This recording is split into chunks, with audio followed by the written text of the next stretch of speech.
Hi everyone, I'm going to do a review on the Zebra push behind walker. It's a laugh and learn for toddlers. My grandbaby's actually 11 months and she has started to play with it. It's really cute. I'll show it to you. Has their wheels. She can stand behind it and push it because she's learning how to walk. And then the front, I'll show you the cute stuff they do. It has a ball. Has this little area, it flips up and down, this little monkey and little bear. And then this, she can move. That's my dog. This she can turn with her finger. Has a little book in the middle, has numbers on it and the alphabet.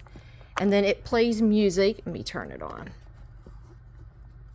The switch is back here. Hi there. Keep going. Yeah.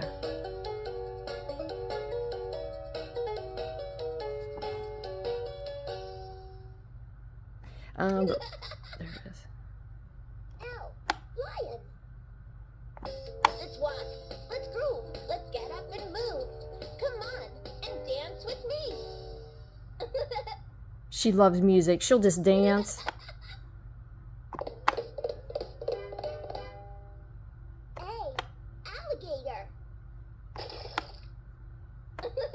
Here we go. A, B, C, D, E, F, G, H, I, J, K, L, M, N, O, P, Q, R, S, T, U, V, W, X, Y, and Z. Now we know our ABCs. Let's have fun and walk with me. Yeah, it's really cute. It definitely keeps her entertained. And it's a great tool when they're learning how to walk that they can hold on to. And then it keeps them entertained as well. So hope you enjoy.